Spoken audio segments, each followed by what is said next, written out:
Olá, eu sou o Glauber Gorski, seja bem-vindo a mais um Histórias que Nutrem. E no episódio de hoje eu vou conversar não com uma pessoa, vou conversar com duas pessoas, mas são duas pessoas com uma única história que eu estou muito curioso aqui. Eu vou fazer uma pequena intro para quem está entrando no episódio junto agora comigo, dizendo o seguinte: eu estou me segurando aqui há muito tempo para fazer muitas perguntas, porque eu quero que você que está nos acompanhando acompanhe junto comigo a narrativa do Sérgio e da Dani, que vão falar um pouquinho sobre tanta coisa que eu tenho para perguntar. Vocês estão aqui na minha frente agora, estão junto às pessoas que estão nos acompanhando, mas eles vão trazer histórias de outros lugares, de lugares que vocês andaram circulando por aí por algum tempo. Antes de mais nada, obrigado pela presença de vocês aqui. E em segundo lugar, vocês já têm um canal de divulgação do que vocês fazem, que é o Um Viajeiro. Um Viajeiro. Um Viajeiro com G.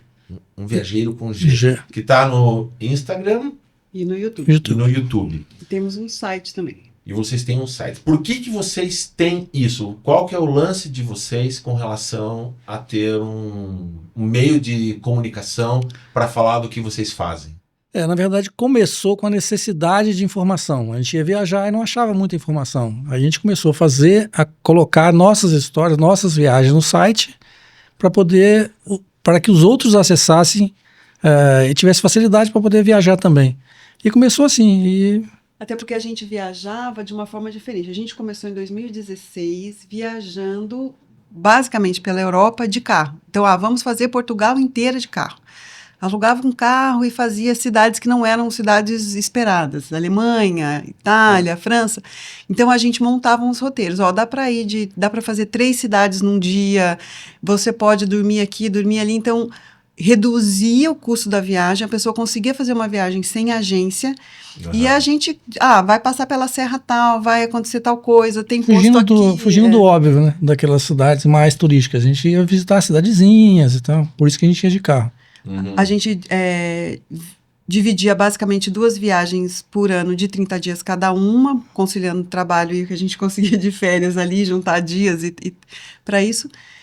E até que chegou, o Sérgio resolveu se aposentar e a gente foi fazer uma viagem para o Salar do Uyuni, na Bolívia, e na volta a gente vendo aquela piazada toda, viajando de Kombi, viajando de não sei o quê. E a gente falou, puxa vida, né? Se espiar tudo consegue, nós 2 velhos já trabalhando tanto, como é que a gente não consegue? A gente tem que conseguir viajar e trabalhar como todo mundo. Não é possível que a gente não consiga.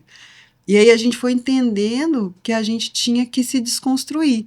A diferença nossa com essa piazada é que eles não tinham necessidade de ter um jogo de louça para visita, que nunca vai visita em casa e você nunca usa.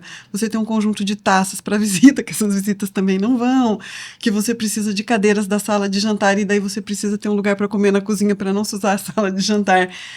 Que você vai olhando, você abre o seu guarda-roupa e vê aquelas roupas todas que você nunca usou, que estão ali e que, né, vem na fatura do seu cartão de crédito e você fala, puxa, essa fatura deu tão alta. De um monte de coisa que você pode trocar por coisa que pra gente naquele momento faria mais sentido, que era ver um cactus, né? Essa é uma viagem nossa, um cactus gigantesco e aquela floresta de cactos, e falar, meu Deus, coisa linda, você fez isso, eu preciso ver esse mundo. A gente tem uma camiseta que fala, né? Mundo, a gente precisa se conhecer melhor. A gente precisa se reprogramar.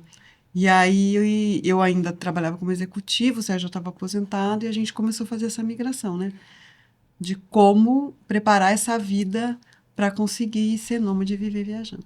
Tá, a bagunça está instaurada aqui nessa conversa. Vamos agora organizar. Eu tenho um casal que viaja, é isso. Tem um prazer pela viagem. Tem um negócio dentro desse projeto de viagem também, que não era o motivo inicial, né? Ser como muitos casais, né, viajam pelo mundo e isso é um ganha-pão, né, transformar isso. Deixa eu fazer um retrospecto na linha do tempo com vocês, até o momento que vocês começam a fazer isso. Eu acho que essa chave de mudança, ela é meio clara, né? Muitos de nós, a gente tem na vida da gente uma ou duas ou várias. Tem gente que atravessa uma vida inteira sem mudar nada, né? Mas muitos têm isso. Muitos vivem de um jeito que às vezes estão incomodados com aquilo e não sabem bem o porquê, né? Seja porque está num trabalho, num ofício que não diz respeito a uma fome ou outra que está acontecendo dentro da pessoa, né? O viver, eu acho que tem um tanto disso, né? Eu mesmo tô aqui à frente da câmera conversando com vocês, era algo até 2 anos atrás completamente inesperado na minha vida, isso, né? Então, tem coisas que são desenhadas, tem as coisas que não são. O que era a vida de vocês pré-viagem? Como que era? Onde que vocês estavam? O que vocês faziam? E como é que vocês enxergavam a vida? Na verdade, assim, eu sempre fui curioso e sempre gostei de viajar. Quando eu me mudei para cá, para o Paraná, em 2014... Você é de onde? Eu sou de Volta Redonda, no estado do Rio. Uhum. Eu não tinha viajado muito. Eu já tinha 50 anos e não tinha feito uma viagem internacional ainda, tirando o Paraguai, né? Uhum. E eu falei, com 50 anos eu quero fazer minha primeira viagem internacional. Eu não tinha feito, eu fiz com 51. Ainda não conhecia a Dani. A Dani já viajava e eu comecei a viajar com 50 anos. Você sai de Volta Redonda e vai para Curitiba mesmo? Não. Eu trabalhava no Banco do Brasil, então eu viajei, andei muito. Eu mudei 18 vezes. Então, assim, você viajava, mas internamente. Com um caminhão de mudança. Caminhão de mudança. Com família? Sim. E eu estava separado na época. Eu vim para cá em 2014, separado, conheci a Dani em 2015 aqui. Dani já viajava, já conhecia mais lugares que eu. A Dani é de Curitiba? Eu sou de Cambará, do interior do Paraná, mas moro aqui desde 82. O piá sai fácil, né? O jargão o paranaense curitibano é bem tranquilo, né? Assim. Então, assim, eu comecei a viajar. Quando eu fiquei sozinho, eu falei, vou viajar. Eu estava aqui em Curitiba. Gozado que no sul o pessoal viaja mais, né? Do que o pessoal do sudeste. Esses são dados mesmo? Sim, são dados mesmo. Você estava em... Eu morava em Porto Seguro. Eu sou do Sudeste, mas morei no Nordeste um tempo e vim para cá. E aqui eu vi que o pessoal viajava mais, tinha mais facilidade para viajar. Isso me animou. E como eu sou curioso, gosto de carro, o primeiro lugar que eu fui foi para a Alemanha, né? Foi Museu BMW, Museu Porsche, Museu Mercedes. Aluguei um carro, fui para a Itália, fui no Museu Ferrari, fui no... Sozinho? Sozinho. No Imola, fui conhecer. Acho que eu conheço todas as pistas de corrida do mundo.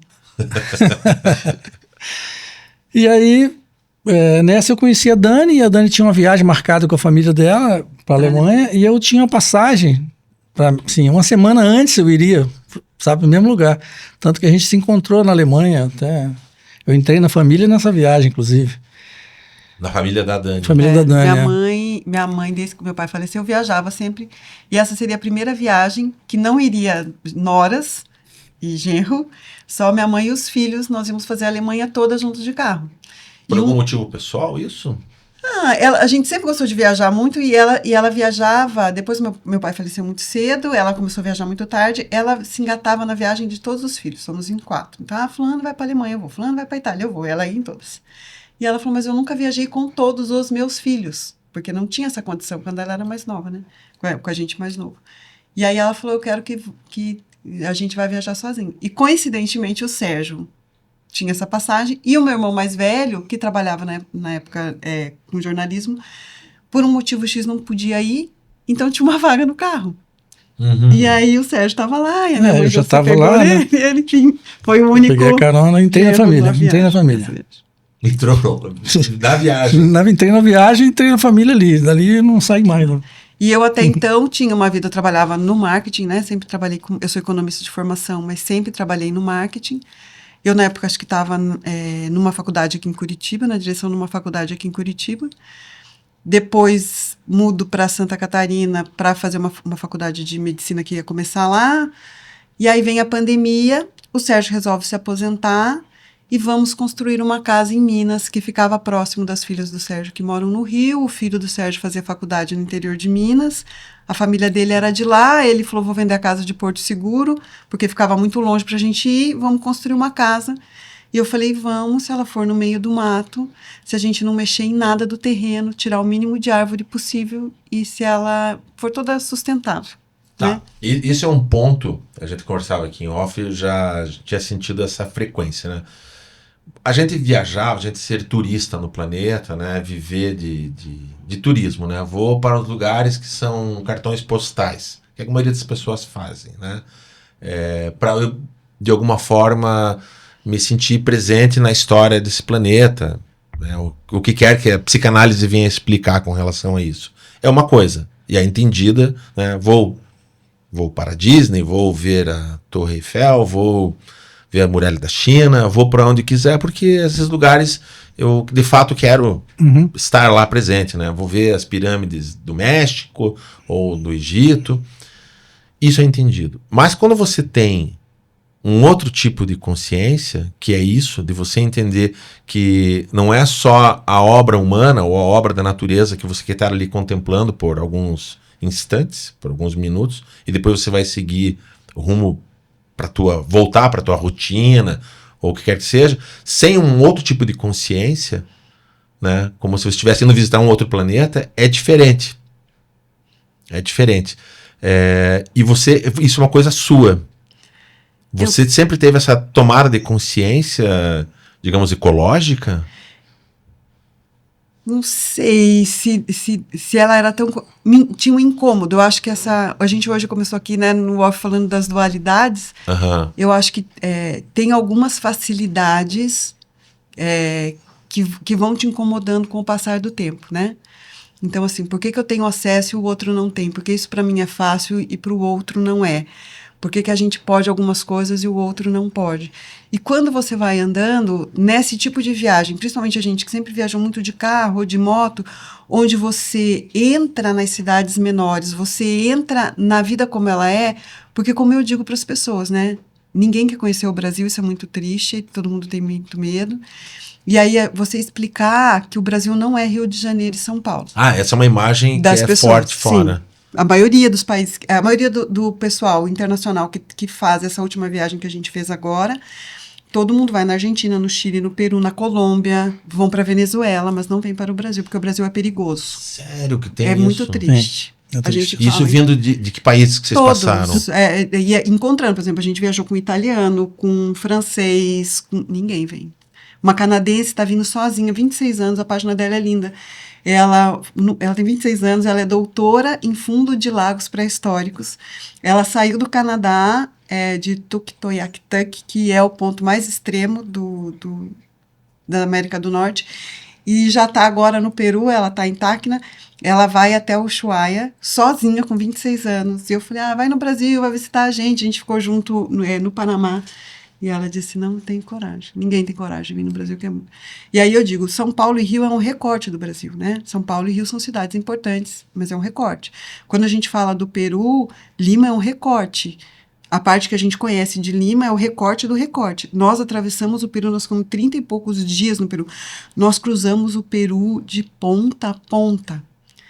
É muito diferente. Você começa a ver outra realidade, uma realidade que não tem acesso igual a gente tem a um prédio, um elevador, a comida do supermercado, e aquilo vai te tocando, porque aquelas pessoas, elas têm uma vida ali, né? Elas vivem daquela forma. Nós passamos por um lugar no Peru chamado Negro Maio, que a gente quase morreu congelado. E no dia seguinte disso, foi um dia muito difícil, a gente conseguia chegar, a estrada ruim, a temperatura baixa, a luva começou a encharcar, e foi um dia terrível, assim, eu falei, nós vamos morrer aqui congelado, aqui um lugar lindo. Dormi um pouco mal, no outro dia a gente acordou, começamos a subir, alimentação você vai aprendendo também, e aí vem essa consciência, porque você vê que não é fácil, né? Nós encontramos uma barraquinha no meio do nada, eu falei pro Sérgio, eu preciso parar. Nós descemos uma senhora. O meu nome não é Dani, meu nome é Adanilce. Eu falo que eu fui por marketing por causa disso, né? Que pessoa que tem um futuro que se chama Adanilce? Nenhuma, né? Então eu tive que inventar o nome para mim. Quando eu parei, eu sempre pergunto para elas, né? Uma senhorinha com aquelas roupinhas, né, de peruaninho. Eu perguntei o nome dela, e o nome dela era um nome tipo Adanilce, assim. Nem eu conseguia dizer, daí eu comecei a rir, e eu falei, eu me chamo Adanilce. Daí ela falou, seu nome também é difícil. Eu falei, Eu falei, seu nome é comum aqui? Ela falou, não. Eu falei, o meu também não. Daí eu falei, temos algo em comum, então, temos nomes estranhos. Ela começou a rir. Aí eu falei, você vive aqui? Ela, minha vida toda, no meio do nada. Era uma serra pedregosa, né? O Peru tem disso, quando começa a esquentar, as pedras correm e atingem a estrada e você pode ser morto por aquilo. E ela no meio daquelas pedras, e eu falei, mas aqui é a vida toda, sim, eu vivo aqui minha vida toda. E ela falou, e agora a gente tem esse negócio e tal. E aí tinha um feijão grande, assim, que assa e você descasca para comer, e a gente começou a conversar. E eu interessada, mas, né, aqui, é assim, a gente compra as coisas ali, faz aqui. E ela falou, e a sua vida? Daí eu falei, eu já trabalhei, agora, né, a gente viaja, eu continuo trabalhando, mas eu continuo viajando. Mas para onde você foi? O que você viu? Daí, do Peru, onde eu tinha visto, que era mais do que ela tinha visto do Peru. E, por fim, você chega à conclusão que as pessoas todas querem a mesma coisa, né? Que é acordar cedo, ser feliz, pagar as contas. E aquilo me chama muito mais atenção, por exemplo, do que eu poder estar em Lima, num lugar lindo, maravilhoso. Então, que aquilo se preserve para que ela tenha aquela vida, conte aquelas coisas. Ela tem filhos ali, as filhas estão ali, as netas estão ali, né? Isso eu acho que é mais a vivência do que a consciência, sabe? Sim, sim. Eu tive a oportunidade uma vez de ir para a Itália. Fomos para Roma, era Natal, ficamos 10 dias, faz mais de 15 anos isso. E andando por Roma ali, eu olhava as pessoas indo para os lugares turísticos, né? Mas eu procurava não os turistas. Eu procurava, né? Quando se for a Roma, faz como os romanos, não é essa frase, isso. né? E aquilo me baixou e eu olhava para aquele que lá é um cidadão daqui. Daí eu via, né, o mercado que ele ia, a portinha que ele entrava, eu via um outro, qual que era o restaurante que ele ia. E o cidadão, ele vive de um jeito muito diferente do turista. É parecido num primeiro momento, mas não é igual, né?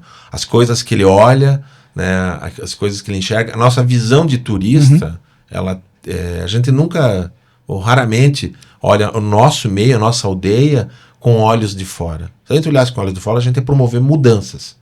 Número 1, porque quando você chega na casa de alguém, a primeira coisa que você faz, nossa, eles podiam arrumar aquilo ali, né? Nossa, tá tão fácil resolver aquele problema lá. Mas por que, né? Porque tem um olhar de turista, né? O turista tem isso, né? Porque ele não vai entrar na rotina. E a rotina nos mergulha em coisas que você, tá ali, mas daqui a pouco eu ajeito, né? Depois eu tiro o pó, depois eu arrumo, né? A rotina convida à procrastinação. E quando você está em movimento, isso não acontece. E o teu olhar também muda, né? Sim. Eu não sei exatamente nos dois o quanto isso mexe mais com um do que com o outro, mas eu acredito que boa parte disso empurra vocês a planejarem as viagens de vocês. E quando vocês falam de viagem, a primeira coisa que você falou foi viajar, quando você foi sozinho, alugar um carro. Aí quando vocês começaram a viajar, vocês iam para os lugares alugando carro? Como é que era? Como é que era essa programação para chegar onde vocês estão hoje, que é os dois em cima de uma moto? Não são duas motos. Não, uma moto só. Uma moto só. Olívia. Como que você deu essa transição? O carro facilita muito, né? Se você viajar normalmente de avião, você vai nas capitais, dificilmente você vai ter acesso a cidades menores ou coisas diferentes. Então aí a gente optava sempre por alugar o carro. A gente ia, na verdade a gente não alugava, a gente fazia um leasing. Tem uma marca francesa que faz leasing para turista e te entrega o carro zero. E é muito mais barato, já vem com seguro e tudo. Então a gente fazia isso. Pegava aquele carro, andava aí 5, 6 mil quilômetros na viagem e visitava cidadezinhas pequenas e tal. Daí, do carro, a gente tinha vontade de ir nos Los Caracoles, que é aquela estrada no Chile, que é uma serpente, assim, né? Então foi a primeira viagem de moto grande que a gente fez. A gente foi pro Chile, voltou e a gente falou, é isso que a gente quer viajar de moto. Mas você já tinha moto? Já. Você era motociclista? Assim, eu já tinha um tempo que eu não tinha, a Dani gostava de moto também, a gente resolveu comprar uma moto. A gente comprou... Meu primeiro veículo foi uma CB 402, quando eu fiz 18 anos. Eu já fui mais humilde, eu tive uma RX 125, 79. Eu sequer sei trocar marcha de moto, né? Gosto muito de bicicleta. Viajaria muito de bicicleta, mas moto eu tenho muito medo, assim, pela segurança mesmo. É perigoso. É diferente. Imagino que vocês... Calculo que vocês tenham lido o livro do Neil Peart, que era o baterista do Rush, falecido já. Ele escreveu A Estrada do Futuro, um dos livros que ele escreveu. Não conhece? Não. Não conhece? Então fica essa recomendação. Quando faleceu a filha dele em 97, um acidente de carro, eles tinham uma filha única, e no Canadá, né, moravam, e faleceu ela na estrada, indo para a faculdade, assim, né? Aí o casal entrou em colapso, né? E a esposa dele, 6 meses depois, descobriu que estava com câncer e nem quis se tratar, assim, né? E aí ele ficou sozinho, né? Ele ficou sozinho, abandonou a banda, abandonou tudo, pegou a moto dele, uma BMW, e saiu viajar. Puta. Ele falou, eu só precisava estar em movimento para descobrir o que ia fazer, que ele não sabia o que ele ia fazer. Muitas coisas passaram pela cabeça dele, naturalmente, mas ele se colocou em movimento. E esse movimento dele fez com que ele atravessasse, saísse do Canadá, atravessasse os Estados Unidos 2 vezes, fosse até o México, voltasse para o Canadá. Ele fez muitos milhares de quilômetros com moto, alguns trechos sozinho, alguns acompanhado de amigo, que ele já viajava muito. Ele tinha uma coisa assim de, com a banda em turnê, ele não viaja, ele ia de avião até o lugar, digamos assim, fazia uma viagem, vinham para o Brasil. Então eles tiveram show em São Paulo, Rio de Janeiro, daí eles tinham um show em Buenos Aires, então a moto dele vinha e ele fazia todo esse deslocamento de moto. Ele passou por Curitiba, inclusive, de moto, com mais 2, né? Uma moto grande, né? Me dava para estrada mesmo, mas tudo com programação de manutenção. Então ele já sabia aonde a quilometragem, questão de óleo, questão de trocar pneu, revisão de freio. Então toda uma programação, porque o veículo era também como uma pessoa, tem que se alimentar, né? Tem que fazer a devida manutenção. Então ele tinha isso, né, a coisa da moto. Assim como na África ele fez viagens de bicicleta, né, quando eu estava em turnê e tal. Então eu tenho essa consciência de pessoas que fazem isso, né? E é algo instigante. Tem gente que vai de motorhome, tem gente que viaja de carro e aluga carro. E vocês foram para moto por uma questão principal do quê? Porque tem gente que viaja de motorhome com uma moto atrás. Atrás, sim. Sim. Para circular localmente onde chega, né? A gente gosta de moto, né? A gente sempre gostou. Eu acho que tem uma coisa que a gente fala que é assim, ó, quando você viaja de carro, você vê o cenário. Na moto, você é o cenário. Você moto, tá... você sente o cheiro, sabe, das flores, o cheiro ruim também sente, mas, Sim. Mas você participa daquilo ali, você não está fechado. No carro você tem aquela visãozinha restrita. Na moto, não. Na moto você está na paisagem, você é a paisagem, na verdade. E a gente tinha isso e a gente resolveu, depois da viagem do Chile, fazer, vamos dar a volta ao mundo de moto? Vamos. Mas aí veio a pandemia. A primeira viagem de moto foi no Chile. Foi no Chile. A gente fez viagens pequenas aqui no Brasil. Sim. Mas a grande foi pro Chile. Quantos dias foi essa viagem? Uns 20 e poucos 28 dias. Uns 28 dias. E vocês já tinham o canal de vocês fazendo registro, não? Não. A gente tinha o Instagram do Viajeiro, que era, acho que como começou o Instagram, né? Era um álbum de fotos. A gente não imprimia mais foto, então o que a gente fazia? Tudo que a gente tinha de foto, a gente postava lá. Colocou a viagem no site, porque tinha muita gente que queria saber quilometragem, se tinha ou não um posto de gasolina. Mas ainda assim, pra gente ainda não era um negócio. Pra gente, acho que a gente começou a olhar o canal como um negócio nessa última viagem, né? Até então era um registro e compartilhar. Você precisa dessa informação, eu tenho, acessa lá, que você vai saber o que você precisa para ir se você quiser ir também. Era isso. Entendi. Reportando a experiência de vocês para que outros tivessem a experiência facilitada. E o YouTube também agora foi assim, nessa viagem, por exemplo, pra gente fazer essa viagem, é uma viagem louca, né? Qual? Da volta ao mundo? Não, essa agora das Três Américas, fizemos 45 mil quilômetros. Do quê? A gente saiu daqui, de moto? Foi o Ushuaia, e do Ushuaia a gente foi até o Alasca. 8 meses nós demoramos para fazer isso. 8 meses de moto, saíram daqui, se diz de Curitiba, não? Na verdade, a gente saiu de Minas. A base Minas, de vocês hoje é Curitiba? É Simão Pereira. Não, Simão Pereira, Minas Gerais. Uma cidadezinha de 2.800 habitantes, é onde a gente fica. A gente parou aqui em Curitiba porque para dar uma mexida na moto, tinha que ajeitar algumas coisas e tal, algumas adaptações para levar bagagem. E daqui a gente saiu, foi ao Ushuaia, e do Ushuaia a gente foi até o Alasca e voltou, deixou a moto nos Estados Unidos. Rodando. Tá, 8 meses. Que moto que é que vocês têm? Uma Harley Heritage. Olivia é o nome dela. Uma querida. Eu não entendo nada de moto, assim, porque realmente eu tô falando, se eu entrar nesse universo, é muito perigoso para mim. Mas me explique dentro do folclore dos harleiros, né? Como é que é vista a sua moto? Quando a gente fez o planejamento, ia de Big Trail, né? Antes da casa e do acidente da mão, de BMW. Sim, e aí, na verdade, a gente eu tive um acidente, eu não conseguia mais apertar a embreagem, a gente tinha desistido de viajar de moto, foi por isso que a gente fez a volta ao mundo de mochila. Tá, mas me fala do acidente. O que aconteceu? Eu fui cortar, Vocês já andavam de moto, já tinham feito a viagem já tinha comprado a BMW para fazer a volta ao mundo, não nos adaptamos, vendemos a BMW, vamos fazer a casa, a hora que passar a pandemia a gente vai viajar. Então vamos fazer a casa. Essa casa lá que você em falou, Minas, em Minas, no meio do mato. No mato, uma cidadezinha de 2.800 habitantes, né? Tá. E aí eu fui cortar uma madeirinha, eu tinha feito todos os móveis, faltavam as prateleiras do armário do quarto.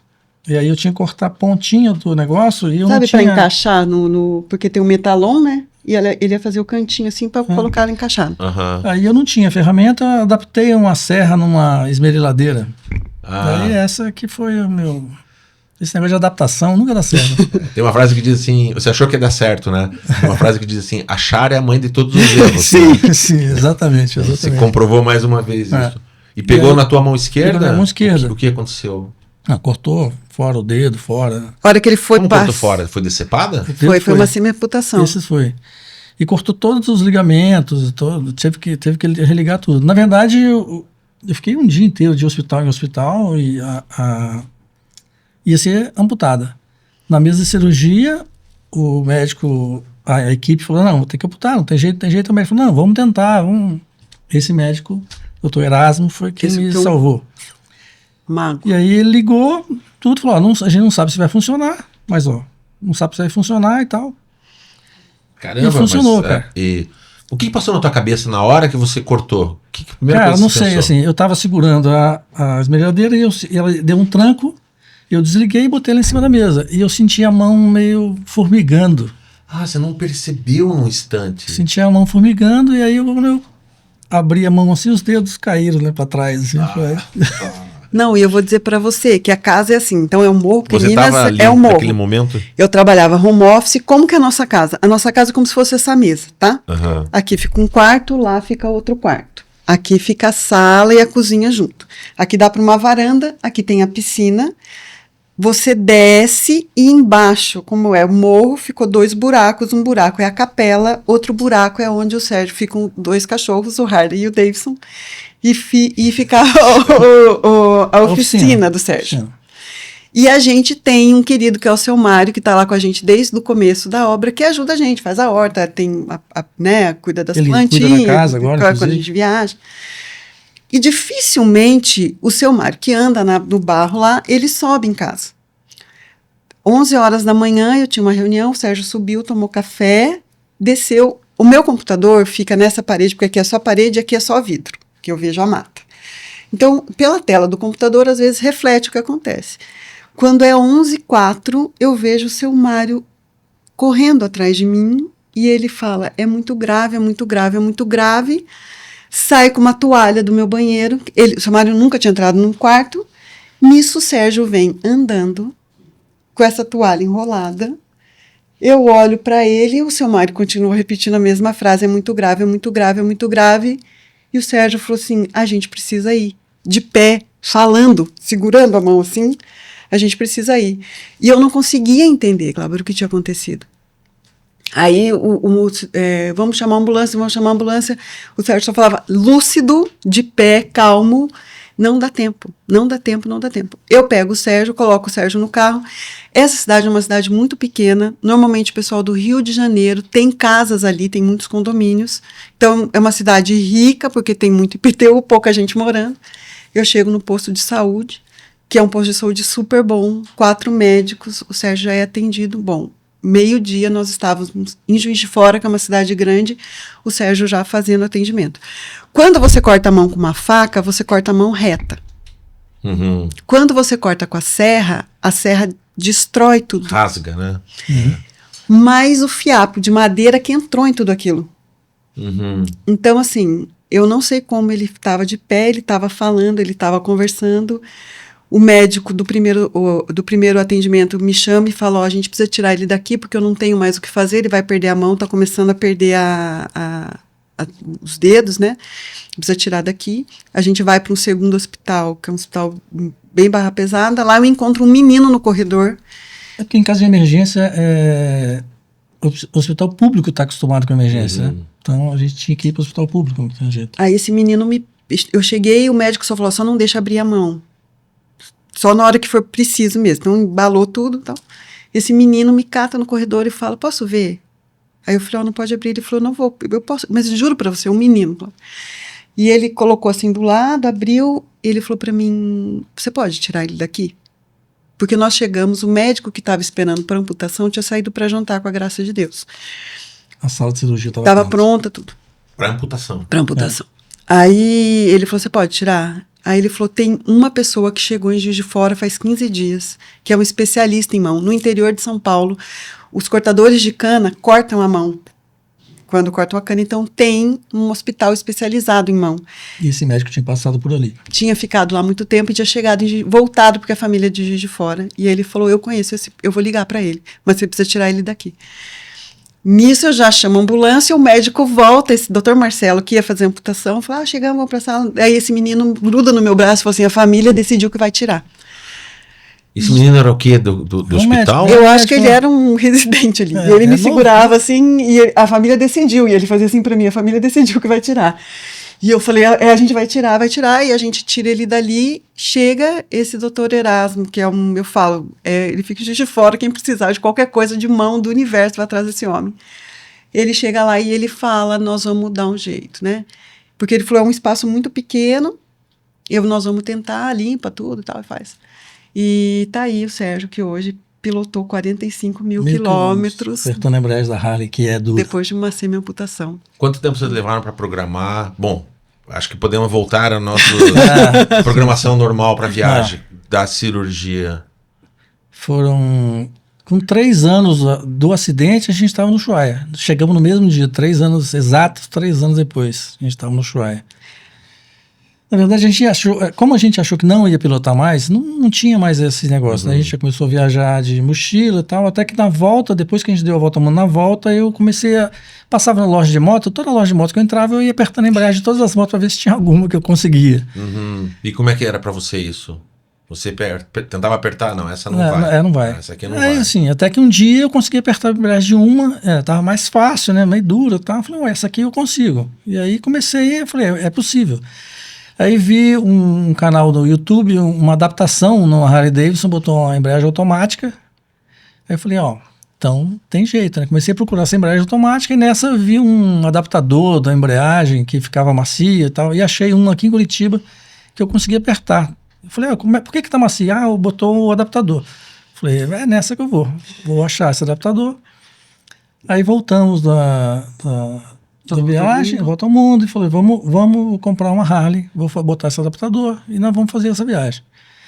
Dani, mas imagina, você vai comprar essa moto e não vai conseguir usar. Eu falei, você imagina se essa moto na garagem aqui, eu não vou dar um jeito de usar. Vou dar um jeito, vamos comprar a moto. E compramos a moto, botamos o adaptador e eu já fui buscar ela na oficina. Nós compramos a moto sem ele pilotar, compramos essa moto sem ver a moto. Sem fazer test drive? Assim. Nada. Nós compramos uma moto usada de um menino de Santa Catarina.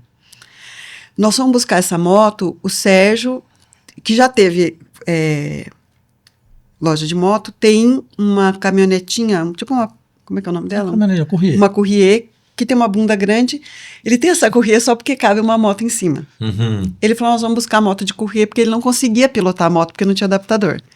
Chegamos lá, não conseguimos pôr a moto em cima da carroceria, e o menino falou para eles, tá, mas ela não sabe dirigir? Deu Sérgio, falou, sabe? Ela dirige o carro, você vai pilotando a moto. Deu Sérgio, falou, não consigo, e mostrou a mão. Aí o Sérgio contou para ele a história. Nossa, o menino ficou, eu levo essa moto em Curitiba para você. O Sérgio falou, você precisa levar e precisa levar na oficina, porque eu não vou conseguir levar essa moto na oficina, eu não consigo pilotar. E ele foi super parceiro, assim, ele falou, cara, sábado eu vou levantar cedo daqui, eu vou levar essa moto para você lá em Curitiba. O dia que a gente chegou no Alasca, a gente ligou para ele, porque ele foi... Então, assim, a gente comprou a moto sem saber se ia conseguir, né? Essa moto veio, foi para a oficina. E o cara da oficina ligou e falou, a moto tá pronta. Eu falei, deixa que eu vou buscar. E deu certo. 2 meses depois a gente estava saindo para viajar. 2 meses depois disso a gente estava saindo viajar. Sim. Nossa, essa conversa aqui para mim, sinceramente, tudo não passa, é uma maravilhosa uma conversa, mas é um grande preâmbulo, né? Como tudo que a gente faz na vida, para aquilo que vai vir ainda. Nesse momento de vocês estão com uma viagem planejada e programada. O que vai acontecer nessa viagem? Como é que vocês estão pensando isso agora? A gente deixou a moto nos Estados Unidos, que a gente vai despachar ela para a Europa e vai fazer a Rota da Seda, de Portugal até a China. Vai cruzar a Europa e a Ásia Central ali. Que pouca gente atravessa. 100% no chão, rodando? 100% rodando. Com a Olivia. Olha, Mas é uma viagem curta, dá 18 mil quilômetros, né? A gente andou 18 mil quilômetros, você quer dizer quantos dias, semanas ou meses? A gente pensa em 6 meses. 6 meses. Porque depende muito do que tem no caminho, que às vezes tem muita coisa para ver no caminho, às vezes é um lugar interessante para ver, para visitar e tal, a gente dá mais uma paradinha. E a gente para trabalhar, né? A gente para 2, 3 dias na semana para trabalhar, dependendo do que tiver de... Tá, digamos que sejam 6 meses nessa programação. Vocês têm uma programação para moto, manutenção... Como é que é isso? Vai vendo o que acontece? Sim, mais ou menos. Na verdade, eu já faço, eu já tenho todo o roteiro dia por dia onde a gente vai dormir. Fura sempre, né? Mas a gente tem mais ou menos uma ideia. E a gente sabe, quando der 8 mil quilômetros, ou às vezes antes a gente chega num lugar que tem oficina, confiável e tal, a gente já troca o óleo antes e tal. Não é muito problema isso, não. Isso é fácil. E vocês? A gente acaba se acostumando com a insegurança. Então, acho que esse é o primeiro aprendizado, né? Eu lembro que eu saí aqui, os primeiros...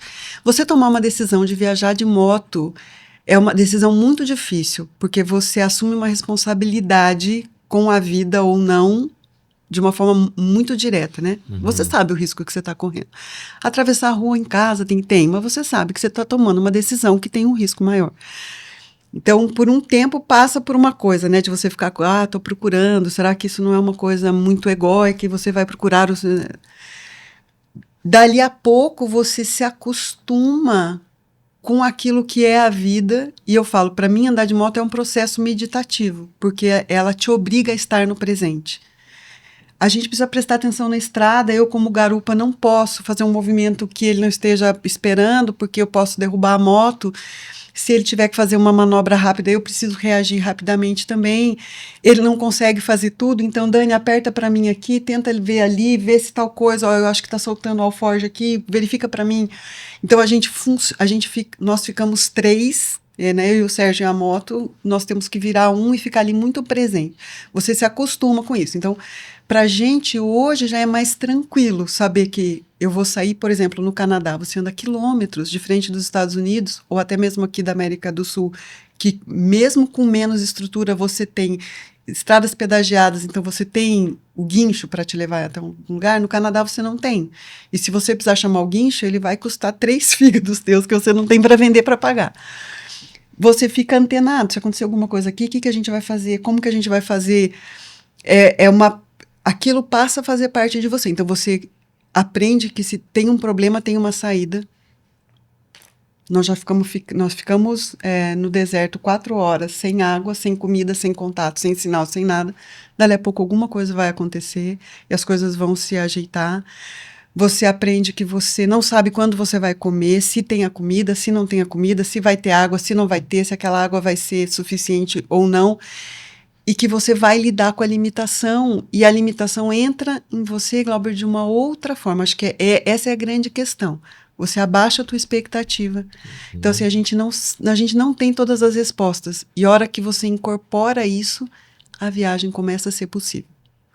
Onde nós vamos dormir hoje? Nós chegamos a fazer trecho a 25 km por hora, né, Sérgio, no Equador, com muita chuva, o terreno muito ruim, a estrada com muito parecida, com muito deslizamento de 25 km por hora. Quer dizer, eu imaginava que eu ia andar no mínimo 300, a gente andar 120 e ser 5 da tarde, a gente fala, precisamos parar. E vai dormir aonde? Abre a barraca, monta a barraca, que demora 1 hora, né? A gente nunca tinha entrado, Glauber, numa barraca. Eu, por muito tempo, Glauber, não comia em quilo porque a comida era mexida.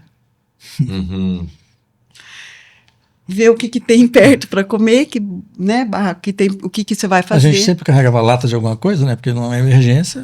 Você precisa de um... O corpo precisa se adaptar às bactérias, daquele lugar. Né? Porque assim, a gente tem aqui o que a gente está acostumado. Porque cada lugar que vocês vão, vocês são alienígenas. Exatamente, completamente. Completamente. Você passa a fronteira, por exemplo, eu não posso levar alimento. Então, a gente anda, você tem que levar com alimento industrializado. A gente precisa pensar muito em que vai comer, como vai comer, porque eu não posso ficar doente. Imaginou o Sérgio sem pilotar uma semana? Sim. Nenhuma diarreia é bem-vinda, de jeito nenhum. Nenhuma diarreia. E a gente, com a graça de Deus, nunca tivemos intoxicação alimentar. A gente filtra a água que bebe, né? A gente leva um filtro de camping normal e filtra toda a água que a gente bebe, é filtrada. A gente não toma nem água mineral, não toma nada com gelo. Comida, chegar num lugar, comida... Entre a opção de uma comida caseira, uma comida industrializada, o que é mais seguro? É industrializada. Industrializada é mais seguro. É. E até, se você tiver ela com condição de saber que você tem os nutrientes... Eu cheguei na Argentina, por exemplo, com anemia. Eu fui fazer uma doação de sangue para um menino que tinha se acidentado.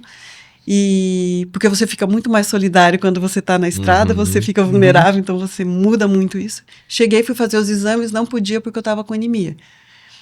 Então, para a gente é uma questão... A alimentação é uma questão... É a garantia que você vai conseguir fazer, né? A viagem toda. Ou seja, vocês, além de tudo, como seres humanos, tem tanto assunto e tão pouco tempo. Vocês têm que ter uma precaução com a saúde de vocês para poder viajar e desfrutar da viagem, construir memórias, ter histórias para contar. Vocês também se programam check-ups de saúde. Como que é isso para vocês? Além do planejamento, água, alimentação, moto, estadia, deslocamento, dinheiro, essa questão da saúde que você sai e você volta. Eu não sei o quanto vocês engordam ou emagrecem nesse período. Emagrece muito. Emagrece muito. A cautela faz isso, imagino que boa parte, ou Sim. a própria carência muitas vezes. Acho que a mudança de alimentação já ajuda. E você come menos, né? Porque se você para almoçar, você fica com sono e a viagem não rende. Então a gente fazia lanches e comia mais à noite. Café da manhã, a gente tomava um café da manhã caprichado. Procurava, né? Quando dava. Quantidade de refeições muda também? Muda também. Você come pouco várias vezes. Quando dá. Cada paradinha, você procura comer alguma coisa. Tá? Achou comida, come, porque você não sabe quando você vai ter de novo. Come. Mas vocês sentem que vocês voltam mais saudáveis ou mais... Eu acho que volta mais saudável, mais saudável. Fisiologicamente mesmo apesar falando? do último lugar que a gente passou foi os Estados Unidos, né? Que comida nos Estados Unidos é muito fast food. Uhum. Então, apesar disso. Mas eu acho que a gente volta mais saudável. A gente fica mais consciente com a tomada de decisão da alimentação. Esse cuidado com a alimentação. Porque você interioriza, você realiza. Porque assim, eu vejo aqui, né? Eu tô aqui, eu paro, como qualquer coisa, você põe um negocinho, eu vou comer um bolinho, não sei o que, você vai comer tudo. Não, a alimentação, você precisa analisar ela. Então, você fica mais responsável com a sua alimentação. Por isso. A curiosidade de você ir para um lugar que tenha uma comida mais exótica ou algo assim, opa, não vou experimentar o Sérgio prova esse gafanhoto frito aqui. Tudo, e no Instagram é o que mais tem visualização nossa, o Sérgio prova tudo. Assim, Ele se arrisca isso. Livre e espontânea pressão. O que a gente faz? A gente primeiro se adapta. Então, ele vai provar depois que a gente está ali naquele país, no mínimo uma semana. Porque a gente vai introduzindo as coisas locais com o tempo. Aí o corpo adaptou. Agora você pode correr o risco de provar. Tem uma fruta na Ásia, por exemplo, chamada durian. Já ouviu falar? Não. Nossa, conte aí. Não, é como se fosse uma carne podre. É aquilo, durian é aquilo. Uma fruta com gosto de carne podre? Sim. A fruta, ela é proibida em alguns países de você andar em transporte público carregando aquela fruta, pra você ter ideia. Do cheiro. O cheiro é horrível, e o gosto é igual. É muito ruim. E ainda assim você experimentou? Eu fui experimentar, né? Porque o povo lá fala que a fruta rei, eles chamam de fruta rei, que é maravilhosa e tal. E aí, como é que era? Eu tenho uma amiga que morou na Ásia e ela dizia, não, ele não gostou porque ele não provou o sorvete, então ele tomou. Sorvete de durian, bala de durian. Bolo de durian. Bolo de durian. Nossa, você vai tudo ruim, não tem nada que salva. Meu Deus, agora a gente pensar naquele troço horroroso. Ela parece uma jaca grande. Enorme. Tem aquele parte maior, mas é muito ruim. Eu acho até que a gente pegou aquela estragada, não é possível, que era muito ruim. Nossa Senhora. Quem quiser acompanhar vocês e acompanhar essa próxima aventura, Instagram, YouTube e o site. O site. Qual que é a data programada para vocês Vocês vão de avião até os Estados Unidos, despacha a moto e segue para os Estados Unidos de avião para a Europa. Que é uma coisa que a gente Vocês começam em Portugal. A gente não despacha a moto de navio. Porque a gente sempre despacha de avião. Então a gente deve despachar para Irlanda, e da Irlanda a gente vai a Portugal e sobe. E começa. Porque a gente tem 90 dias só de espaço Schengen, né? Então a gente vai despachar para o Reino Unido. O que é espaço Schengen, né? O espaço Schengen são os países da Europa, a comunidade europeia, que não precisa de visto de um país para o outro. Então você entrou naquele espaço, você tem 90 dias, por exemplo. Você pode ir da Itália para a França, para a Alemanha e tal, você não precisa de carimbar passaporte, você já entrou ali. Então você tem 90 dias ali dentro. São 22 países, se não me engano. Então para cruzar aquilo tudo, 90 dias. Então a gente não vai despachar a moto para a Europa porque a gente tem que chegar antes da moto. Então, até que chega a moto e tal, vai consumindo esses dias, né? A gente pode demorar. Então, a gente vai para o Reino Unido, pega a moto no Reino Unido e entra na Europa, já de moto. Então, a gente já tem o controle começa a contar ali daí. Começa a contar ali. Tá. Então, a gente tem o controle do tempo. A ideia de vocês nessa viagem é passar mais tempo aonde? Na Ásia Central. Eu acho na Ásia Central que é mais curioso, né? E Cazaquistão, Quirguistão, Uzbequistão, acho que deve ser legal. Se a gente falar que a Rota da Seda começou, né, de trazer especiarias e seda do Oriente para o Ocidente, né, e hoje que a gente tem a China cada vez mais próxima, então assim, na verdade a gente vai estar refazendo esse trajeto, que é um trajeto histórico e ao mesmo tempo tão atual, né, que é a gente consumindo tantas coisas do Oriente nesse momento, né, então a gente vê essa conexão de passado e futuro dentro dessa junção, né, de estar no Ocidente e no Oriente, que a gente teve a chance de ficar na volta ao mundo, a gente ficou, a maior parte do tempo a gente ficou na Ásia, que é uma coisa incrível, né, poder agora passar principalmente nessa parte da Ásia Central, que tem tão pouco material falando, né, tão pouca gente. E o que vocês vão desviar dali, que aqui é um terreno que no momento não é bom passar? O Irã talvez a gente não passe. Mas é fácil de evitar essas confusões no planejamento da viagem? Na verdade a gente vai deixar, se a gente não passar pelo Irã, a gente passa pela Rússia, né, que também não é uma coisa assim. A gente na Nicarágua, para atravessar para o México, a gente ficou parado pelo narco. Nós chegamos, nós estávamos indo para a fronteira, Guatemala, desculpa. A gente estava indo para a fronteira para o México, paramos num posto, porque de moto assim, de tanto em tanto você tem que parar, porque o bumbum não aguenta, né, você para, o esticado. Encontramos um mocinho lá de moto, ele falou, quando vocês estão indo? Para o México. Para o México?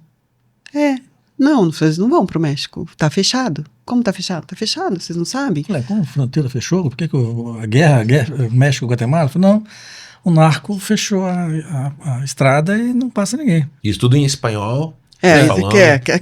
Aquele assim, né? Aquele nível bom. Os narcotraficantes tinham matado um policial mexicano. A polícia do México vem, invade a fronteira e mata 5 pessoas do narco, incluindo o chefe do narco. No outro país? Da Guatemala. Na Guatemala. Foi uma confusão mesmo. Os caras da Guatemala fecham tudo. Sim. E a gente chegando lá. Então, assim, quando você fala das guerras, a gente não tá. Nós chegamos no hotel, o moço do hotel dizia, vocês não vão, porque o que vai acontecer? Eles vão pegar vocês como moeda de troca. Sim. Eles vão sequestrar vocês, é isso que vai acontecer. E a gente foi. Assim mesmo. Então, aquele 2 brasileiros pobres, duros, vamos embora. A gente faz uma viagem bem econômica, tem isso também. Acho que o pessoal já vê e fala, coitado desses aí, vamos tentar fazer de outra forma. Então, o risco pra gente é um risco real. A gente fala da guerra, eu acho que a guerra é mais fácil, sabe? Porque você tem notícia, já sabe, né? O que tá acontecendo e tal. Ali não. Ali não. O México, a gente passou o México voado. E a cada posto de gasolina que a gente parava, o pessoal dizia, 6 horas da tarde em casa. Não fiquem na rua. Não andem. Eles matam primeiro, perguntam depois. Escureceu dentro do hotel. Porque eu não estava, né, na cidade do México, eu não estava vendo as pirâmides, eu estava atravessando, né, aonde ali tem um comércio, como diz o Sérgio, de farinha de trigo e orégano muito forte. Precisava estar ali, né, numa outra condição. Ai, ai, ai. Olha, quanto mais eu converso com vocês, mais aumenta aqui minha vontade de perguntar outras coisas. É muita coisa perguntar. Por exemplo, eu tô conversando com os dois, eu não sei quem é o macho alfa dessa relação. Eu não sei se algum de vocês propõe pro outro alguma coisa que o outro diga não. Parece que vocês estão dispostos a ir vivendo, né, circulando e girando. Enquanto o mundo gira e para, vocês seguem avançando. Se você olhar o Google Maps do Sérgio, ele coloca uma setinha em todos os lugares que ele quer ir. Na verdade, assim, eu sou curioso. Então, quando eu vejo um lugar que eu acho interessante, eu já marco no Google Maps, eu deixo marcadinho. Então, quando eu estiver ali perto, eu falo, tem um lugar aqui, eu vou ver o que é. Tem tanta coisa que a gente precisa de 5 vidas para visitar tudo que o Sérgio quer ver. Sim. Eu só vou. Qual que é o meu papel na viagem? Eu não sei o que eu vou fazer no dia. Eu levanto muito e falo, onde nós vamos hoje? Ele fala, hoje nós vamos andar tantos quilômetros, vamos até onde? Eu ponho roupa de frio, vai chover hoje? O Sérgio tem planilhas de viagem até 2050. Para onde você quer ir? Ele tem mapeado, ele sabe quantos quilômetros, ele entra no Google Maps, ele anda, ele sabe onde tem o posto de gasolina, se tem coisa para comer, você pode perguntar. Eu só vou. Eu estou conversando aqui com a resiliência e a serendipidade, né? Os dois casaram, né? Serendipidade encontrou a resiliência e estão gerando essas histórias. Que loucura! Assim, a gente não vai encerrar essa conversa, porque a gente tem que provocar um intervalo aqui, tá? Para que futuramente a gente volte a conversar, para trazer mais histórias e assim, é muito pouco para tanto para ouvir, não só da minha parte, mas de quem nos acompanha, quem está nos acompanhando nessa conversa. Tenho certeza que isso brota muito mais curiosidade, muito mais perguntas. Aonde vocês vão, acho que as pessoas só querem saber de vocês. Não dão muitas vezes a oportunidade de vocês fazerem perguntas para as pessoas. Pelo menos os conhecidos de vocês, né? Lógico que vocês chegam num lugar onde ninguém sabe quem vocês são, vocês têm toda a liberdade de perguntar, né? Mas os conhecidos, parentes, amigos, devem promover encontros. E aí, conte como é que foi lá, né? Sim. Já tem livros planejados na história? Palestras? TED Talks? A gente eu estou fazendo um livro para contar principalmente essa ida. Eu acho que eu me dei conta, me emociona. Eu me dei conta, quando a gente chegou no Alasca, o que era isso, né? Você ter uma semi-amputação e depois ali de 8 meses dirigindo 45 mil quilômetros. De você ter passado dos 50, passado dos 60, e de você não estar no sofá de casa assistindo as coisas, você está efetivamente vivendo, né? Eu engravidei com 20, o Sérgio também engravidou com 20. A gente não teve uma adolescência de fazer coisas, né? Um jovem adulto de fazer coisas, porque já tinha filho para criar. Isso não é um peso, só um dado de realidade. A gente se conheceu no Tinder, que ninguém fala, né? Mas foi onde a gente se conheceu aqui em Curitiba, já adulto, onde você acha que você não vai... Segurou um velho agora. Onde a gente não vai ter outra chance de refazer a vida e reconstruir. Depois dos 40, principalmente eu que venho da área de marketing, a gente vai envelhecendo, é um produto que envelhece, né? O profissional de marketing acaba envelhecendo nessa prateleira. E eu já via essa finitude e via com muito prazer um discurso mais jovem, mais leve do que o meu, e cheguei à conclusão que eu precisava voltar a operacionalizar coisas, né, para reaprender coisas, e de ter uma mudança de carreira, e começar a produzir conteúdo, e fazer outras coisas. Então, assim, você achar força na vida, depois de tanta coisa, é tão interessante, assim, pra gente, né, você achar caminhos, e achar caminhos novos, e acho que... Por isso que eu quis contar. A gente chegou no final da viagem, eu falei, vamos fazer esse livro por conta disso, né? De entender comunicação de uma outra forma. A gente faz palestra sobre comunicação corporativa, porque, por exemplo, né, abacate aqui é abacate, no outro lugar é pauta, no outro lugar é aguacate, e é a mesma fruta. Então, para a mesma língua latina, você tem várias formas de dizer a mesma coisa, mas, por fim, a comunicação é a vontade de te entender. A gente não fala nem inglês, nem espanhol, nem português, né? Você querer entender o outro. Então, assim, é tanta coisa, sabe, que você se dispõe a viver e aprender, que a gente está nessa moeda de troca, até para poder viabilizar essa nova forma de vida, que é o quê? Talvez a gente não construa casas na praia para receber os netos ou coisas desse tipo, mas a gente vai sentar e contar para eles o que a gente viu, né? É isso. Que maravilha. Porra, muito obrigado pela conversa. Eu acho muito, naturalmente, para mim é uma honra poder estar aqui com vocês, nesse aqui agora, né? Das coisas que mais me estimulam, eu acho que é isso, né? Seguir vivendo, seguir reinventando.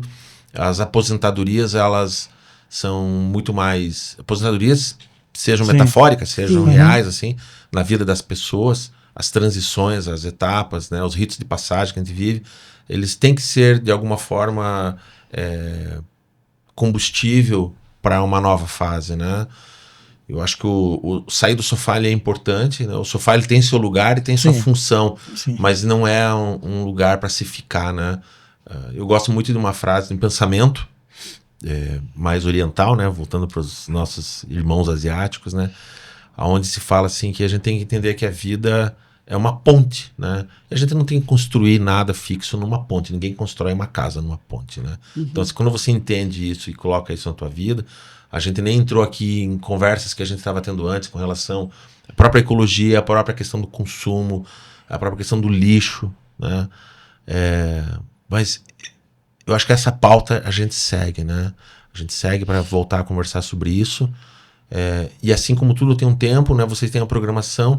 Mesmo essa conversa, ela também chega a um fim e quando a gente não decide pela gente. Então a vontade que a gente tem de ir a um banheiro, fazer um xixi ou um sono que vem, ele se impõe sobre qualquer tipo de planejamento.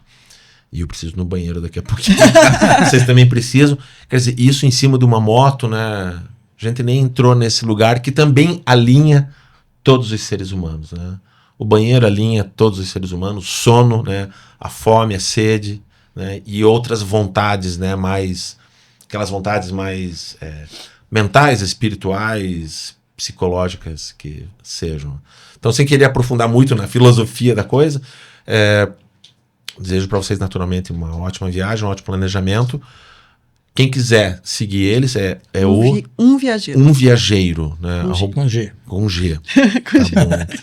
Isso é dos dois já ali, né? Vocês não alimentam o feed de vocês, pessoal? Muito pouco. Sim, muito pouco. Muito pouco. Mas quem está ali está conversando com os dois. Sim. Muito legal. Muito obrigado pela presença de vocês, agradeço demais. A gente que agradece todo mundo, espero que o pessoal tenha gostado, que a gente tenha conseguido passar um pouquinho do que é essa vida um pouco diferente. A gente vai ver isso nos comentários, quem acompanhou a gente até agora aqui, né? Além das várias palavras de ordem, né? Sim. Que é curtir, comentar, né? Compartilhar, mas principalmente comentar, né? Comentar, ele alimenta, também é combustível para o futuro, né? Para saber as curiosidades e a minha lista aqui, como eu falei, só aumentou, né? À medida que vocês foram respondendo 2, 3 dúvidas que eu tinha, cada resposta me trouxe mais 2, 3 perguntas e não acaba, né? A gente segue assim. Tá bom?